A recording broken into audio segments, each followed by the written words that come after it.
आप सभी भाई बहनों का आध्यात्मिक ज्ञानात्मक चैनल की संध्या बेला ज्ञान कक्षा में एक बार फिर स्वागत है। आज की चर्चा का विषय है तिजोरी। देखिए, तिजोरी का अभिप्राय हम सभी भाई बहन अच्छी तरह जानते हैं। चाहे इसको देखिए आप निवेश समझो, लॉकर समझो, या किसी भी प्रकार से, चाहे बैंक में रखा हुआ धन समझो, चाहे हम मकानों में कोई धन लगाते हैं, कोई म्यूचुअल फंड में लगाते हैं, चाहे शेयर मार्केट में, किसी भी प्रकार का। देखिए, ये सब मैंने तिजोरी के अंतर्गत ही ले लिया। हालांकि कोई भी मनुष्य देखिए तिजोरी में क्या रखता है, एक मूल्यवान चीजें रखते हैं। और मूल्यवान मनुष्य किसको समझता है? सुखों को। क्योंकि मनुष्य अपने मिले हुए जीवन में सदा ही सुख भोगने की इच्छा रखता है। दुख भोगने की इच्छा तो कोई भी नहीं रखता।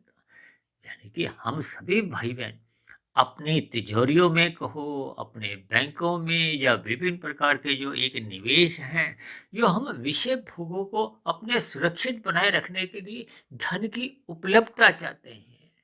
ये सभी स्थितियां क्यों हम चाहते हैं? क्योंकि हम सभी भाई बहन अपने मिले हुए जीवन में मरते दम तक आपको में भोग विषय मिलते रहे, हम भोग विषयों को भोगते रहे। ये भोग विषय के हैं, गंध, रस, रूप, स्पर्श और शब्द। यानी कि मनुष्य अपने मिले हुए जीवन में तिजोरी में सुखों को बंद करता है, धन को बंद नहीं करता। वो एक ही बात है। धन को हमने देखिए खाना तो है नहीं। अब नाश्ते में देखिए हम कोई ब्रेड लेते हैं, कोई परोठा लेते हैं, या किसी भी प्रकार का कोई नाश्ते में देखिए आप 500 का नोट, 2000 का नोट, 100 के नोट, इनको तो कभी भी हम नहीं खाते और ना ही हम खाने की स्थिति में। इसका अभिप्राय क्या है कि हम धन का जो एक संग्रह करते हैं, वो किस लिए, उसके पीछे का कारण क्या है? ये आपके मेरे 5 भोग विषय हैं। लेकिन आपको एक अचंभा इसलिए लग रहा होगा क्योंकि हमने देखिए तिजोरी के नीचे सुख शब्द भी लिखा है, और एक हमने देखिए काले रंग से दुख को भी लिखा है। क्योंकि दुख तो देखिए किसी को भी अच्छे नहीं लगते। सभी मनुष्य दुखों से बचना चाहते हैं, क्योंकि ये आपका हमारा देखिए आत्मा का ही स्वभाव है। और वास्तव में तो देखिए आत्मा का स्वभाव क्या है? वो परम सुख की तलाश करती है। ये जो संसार में जो हम रसगुल्ला खाते हैं, जब 5 भोगे विषयों के ये सुख लेकर खुश होते हैं, नाचते हैं, गाते हैं, इन सुखों का मिलना आत्मा की तृप्ति नहीं है। आत्मा तो देखिए परम सुख की तलाश करती है। कोई भी मनुष्य चाहता है कि पहला रसगुल्ला अच्छा लगे, दूसरा नहीं अच्छा लगे। मनुष्य दूसरा रसगुल्ला लेता है, लेकिन उतना अच्छा तो नहीं लगता जितना पहला अच्छा लगता है। और तीसरा लेता है तो वो दूसरे की तुलना में और कम अच्छा लगता है। और चौथा पांचवा लेने से मनुष्य बचता है। क्यों बचता है? क्योंकि मनुष्य को उस चौथा पांचवा रसगुल्ला खाने में एक दुख की अनुभूति होती है, और दुख से मनुष्य बचता है। कोई भी मनुष्य हो, देखिए चाहे वो पक्षी हो, चाहे वो पशु हो, यानी कि जीवात्मा सदा ही परम सुख की तलाश करती है। क्योंकि ये आत्मा ज्ञान स्वरूप है, ज्ञान स्वरूप है, आनंद स्वरूप कभी भी नहीं है। इसलिए तो बार बार कहा जाता है कि परमात्मा की ओर सम्मुख हो, परमात्मा की ओर सम्मुख हो। इस भौतिक प्रकृति में तो देखिए सुख भी है और दुख भी है। ये तो प्रकृति एक अपने आप में द्वैत की स्थिति मानी जाती है। प्रकृति को द्वैत इसलिए कहा जाता है क्योंकि इसकी भौगोलिक स्थिति ही कुछ ऐसी है।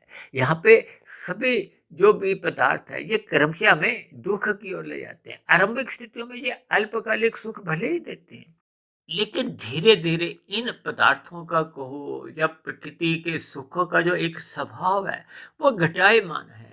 आरंभिक स्थिति से फिर वो घटता जाता है, फिर वो एक स्थिर हो जाता है, फिर समाप्त हो जाता है, फिर वहीं से ही दुख की उत्पत्ति होती है।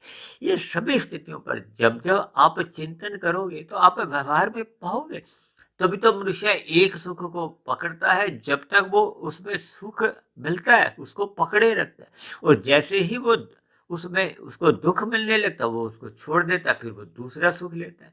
हम देखिए दिन में कितने भी अपने सुखों के आधार बदलते हैं। एक सुख पकड़ते हैं, जब तक वो सुख देता है उससे संबंध रखते हैं, फिर उसको छोड़ देते हैं, फिर दूसरा, फिर तीसरा, फिर पहला।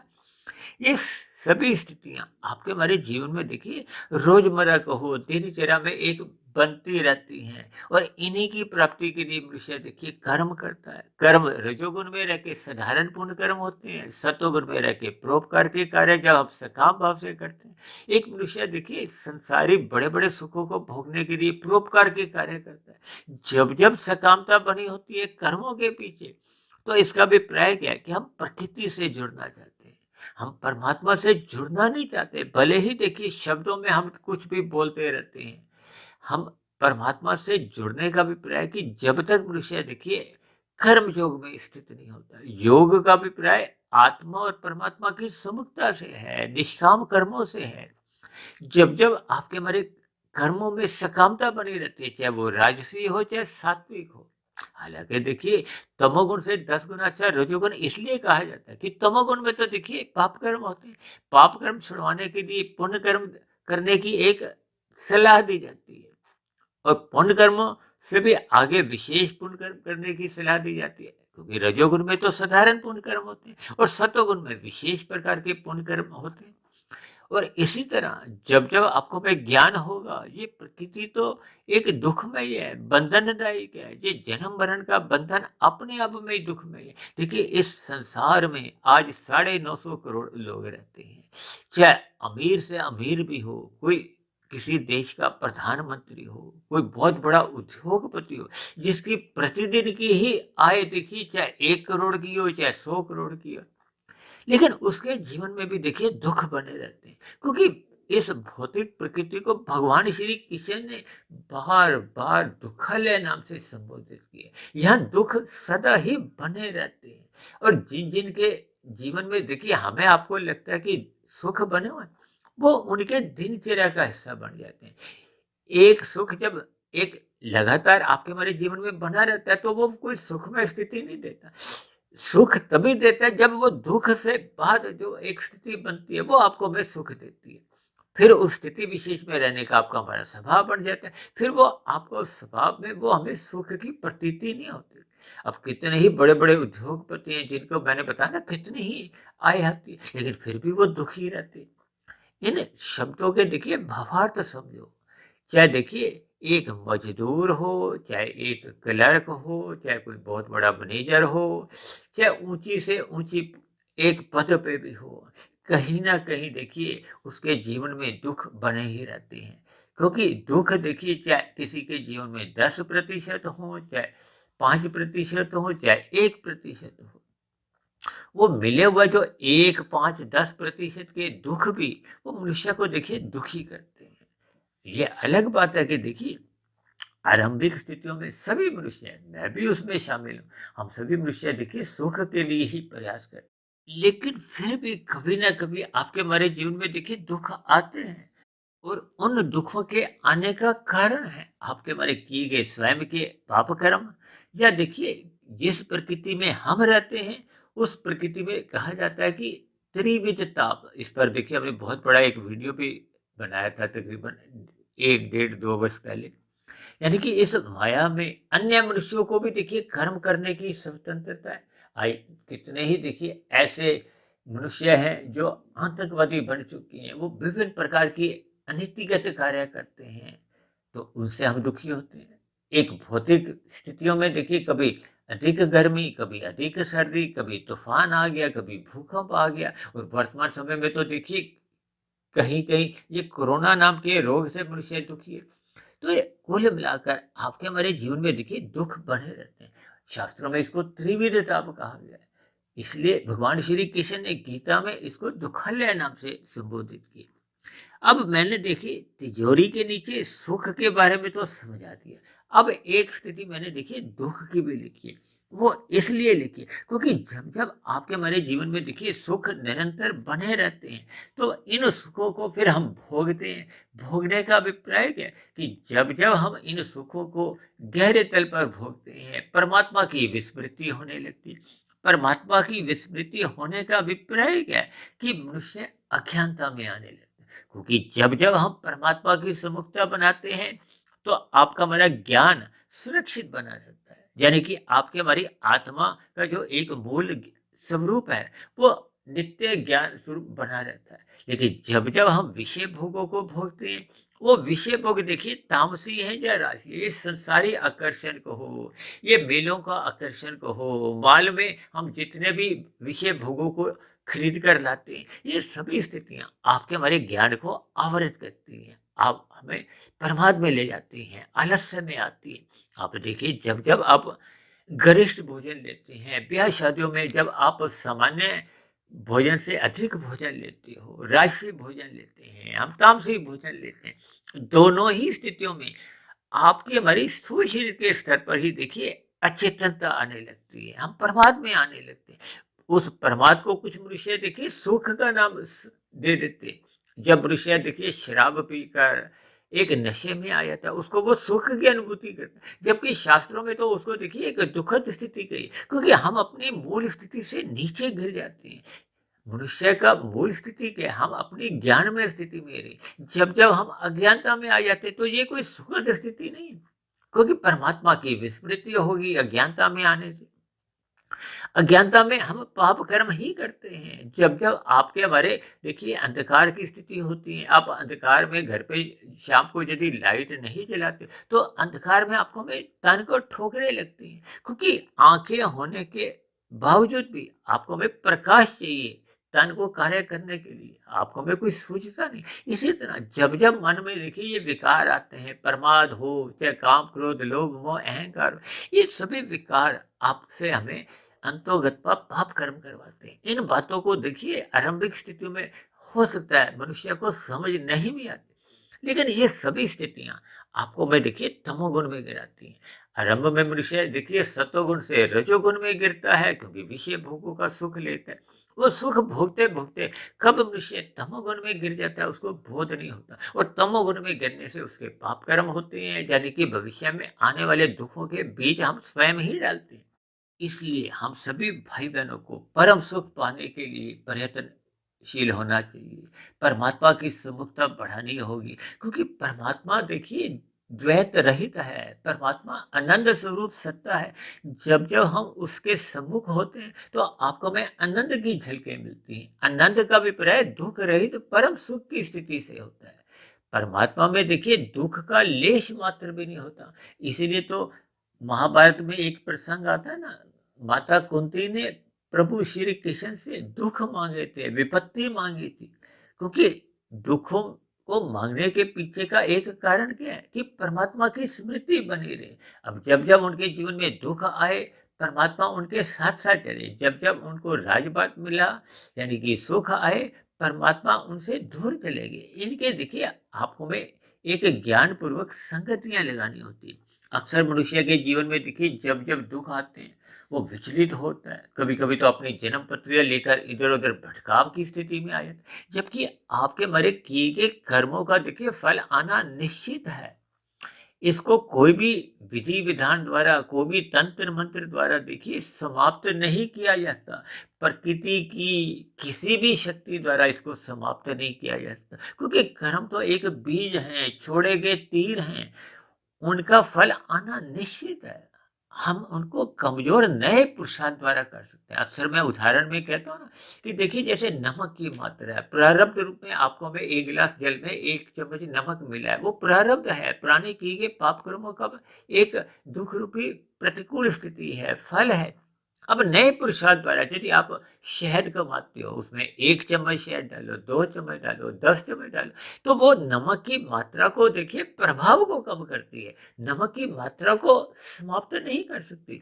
अक्सर आपने देखिए समाज में ऐसे बहुत से पोस्टर पड़े होंगे, अपना ये वाला दुख दूर करो, ये वाला दुख दूर करो, इस तंत्र मंत्र से आपके दुख दूर हो जाएंगे। देखिए दुख दूर नहीं होते, वो आप नए पुरुषार्थ में जब जब आप विशेष प्रकार के एक अच्छे अच्छे काम करते हो, उसके अच्छे संस्कार बनते हैं, जब कारण शरीर में शुभ संस्कार बनते हैं, तो जो पहले के जो बुरे संस्कारों से, बुरे कर्मों से जो एक वेग आ रहे थे, वो थोड़े अपने आप ही आपको में कम प्रभावित करते हैं।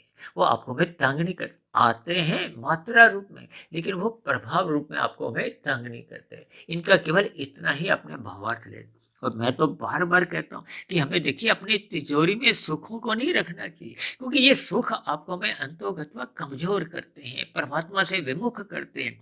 इसलिए हम सभी भाई बहनों को यदि प्रारब्धवश कुछ अधिक धन मिला है, कुछ अधिक अनुकूल स्थितियां मिली हैं, तो हम उन स्थितियों का एक सफलतापूर्वक निष्काम भाव करने में लगाएं। दीन दुखियों की सहायता करें, प्रकृति के पशु पक्षियों या अन्य जीवों की एक भोजन की व्यवस्था करें। यानी कुल मिलाकर आपके हमारे पास जितना भी एक अतिरिक्त धन है, उसको तिजोरी में रखने की बजाय उसको देखिए बांटो। क्योंकि पदार्थ देखिए कोई भी हो, चाहे धन हो, चाहे तिजोरी में किसी भी तरह का आपका निवेश हो, वो आपके हमारा देखिए या तो हम खा सकते हैं या हम बांट सकते हैं, अन्यथा वो नष्ट हो जाते हैं। नष्ट होने का अभिप्राय देखिए विभिन्न अर्थों से लेते हैं। अब कुछ पदार्थ तो देखिए आपके हमारे फ्रिज में भी रखे रखे खराब हो जाते हैं। अब कुछ ऐसे पदार्थ हैं, अब देखिए आपने अगर भूमि में एक निवेश किया है, शेयरों में निवेश किया है, भले ही वो अपने आप में नष्ट नहीं होता, लेकिन आपके स्वयं के हमारे मरने के बाद उस स्थिति विशेष का आपको में कोई लाभ नहीं मिलता। इसलिए तो बार बार कहा जाता है कि आध्यात्मिक उन्नति के लिए प्रयत्नशील बनो। भौतिक उन्नति तो देखिए मरने के साथ ही समाप्त समझी जाती है।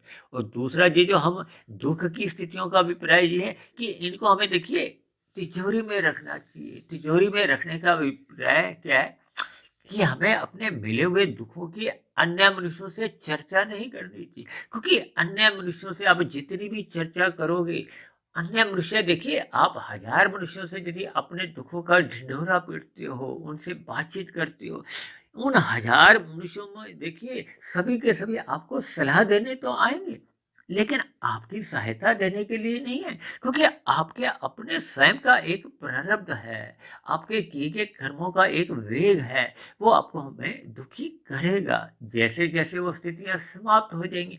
हालांकि परमात्मा की तो एक ऐसी व्यवस्था है कि आपको हमें देखिए सुख भोगने की भले ही शक्ति नहीं भी दे, यदि आपकी हमारी पात्रता नहीं है, सुख तो आपको हमें मिल गए लेकिन पात्रता नहीं है भोगने की, तो आपको हमें कोई ना कोई देखिए ऐसी बीमारी लग जाती है कि हम उन सुखों को भोग नहीं पाते। अस्पताल में ऐसी कितनी ही स्थितियां आप देखोगे कि नाक में नली लगी हुई है, सांस लेने की नली लगी हुई है, मल मूत्र त्यागने की नलियां लगी हुई हैं, भोजन हम खा नहीं सकते, भले ही करोड़ों रुपया उसकी तिजोरी में रखा हो, वो सब अपने आप में निष्क्रिय है, बेकार चले जाते हैं। और जब जब हम देखिए अपने दुखों को परमात्मा के आगे बातचीत करते हैं, बातचीत का अभिप्राय कि परमात्मा के आगे हम अपनी गलतियों को, पूर्व काल के किए गए पापों पर हम यदि पश्चाताप करते हैं, तो परमात्मा भी आपको हमें उस दुख को सहने की एक शक्ति प्रदान करते हैं। देखिए ये बहुत ही सूक्ष्म बातें हैं, जब तक इन पर हम विचार नहीं करते, मंथन नहीं करते, तो आपके हमारे जीवन में कोई एक आध्यात्मिक उन्नति हो नहीं पाती। देखिए मनुष्य एक मननशील प्राणी है, उसको मनन करना चाहिए, चिंतन करना चाहिए। देखिए भूतकाल में या वर्तमान मिले हुए जीवन में जो जो स्थितियां बीत चुकी हैं, जो भूतकाल में जा चुकी हैं, उनको तो हम बदल नहीं सकते, लेकिन वर्तमान स्थिति में उसी क्षण हमें आपको सत्संग करना होगा, ज्ञान में स्थिति बढ़ानी होगी, रजोगुण मर्यादा में लाना होगा, और तमोगुण के एक मोहनात्मक संग से हमें बचना होगा जो आपको हमें पाप कर्म करवाते हैं। तो ये सभी स्थितियों को देखिए मैंने तिजोरी से एक संबंध जोड़ते हुए, हो सकता है आरंभिक स्थितियों में देखिए तिजोरी शब्द पढ़ने से ये नीचे जो सुख दुख दो शब्द लिखे हैं, ये साधारण परिस्थितियों में जब तक हम वीडियो को देखिए प्रारंभ से लेकर अंत तक सुनते नहीं है, एकांत में सुनते नहीं है, उनके पीछे के भावार्थ को समझते नहीं है, प्रकृति के जो कर्मफल सिद्धांत को नहीं समझते, प्रकृति के तीन गुणों का जो एक प्रवाह चलता है उसको नहीं समझते।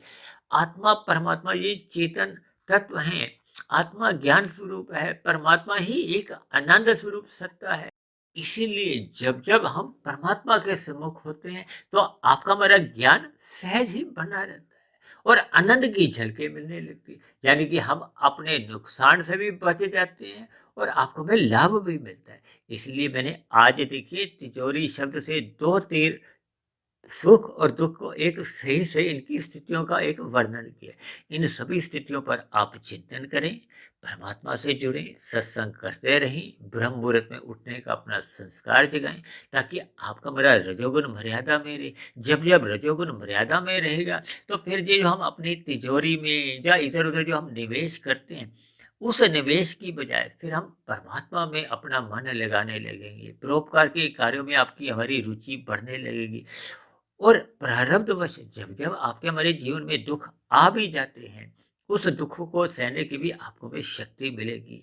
ये सभी स्थितियां जब एक क्रमबद्ध तरीके से आपको हमें समझ आ जाती हैं, दिमाग में बैठ जाती हैं, तो फिर आपके हमारे जीवन सहज ही सात्विक बनने लगता है। सात्विक स्थिति मजबूत होने से आपके हमारी आध्यात्मिक उन्नति की एक नींव तैयार होती है। मनुष्य कर्म योग, फिर ज्ञान योग, फिर भक्ति योग में अपने आप को स्थित कर पाता है। यानी कुल मिलाकर उसका कार्य शरीर शुद्ध होता जाता है, आत्मा अपने मूल स्वरूप में लौटने लगती है और मनुष्य की गई आध्यात्मिक उन्नति सहज ही एक गति पकड़ लेती। तो ऐसी सभी शुभ स्थितियां हम सभी भाई बहनों के जीवन में भी बने, तो हमें आपको ये तिजोरी का जो एक सही सही भावार्थ है वो आपको भी समझ में आ जाए, ताकि हम सभी भाई बहनों का मिला हुआ जीवन सफल हो, सार्थक हो।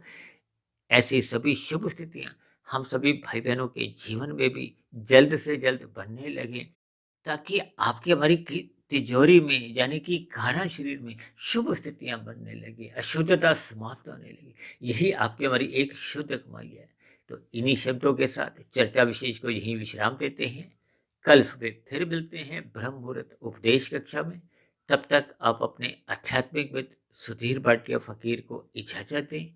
आप सभी भाई बहनों को बहुत बहुत शुभ रात्रि और सुबह ब्रह्म मुहूर्त में उठने के लिए बहुत बहुत शुभकामनाएं। आपके प्रश्नों, सुझावों या शिकायतों का सदा ही नीचे दिए गए कमेंट्स बॉक्स में स्वागत है। चर्चा विशेष को सुनने के लिए आप सभी भाई बहनों का बहुत बहुत धन्यवाद।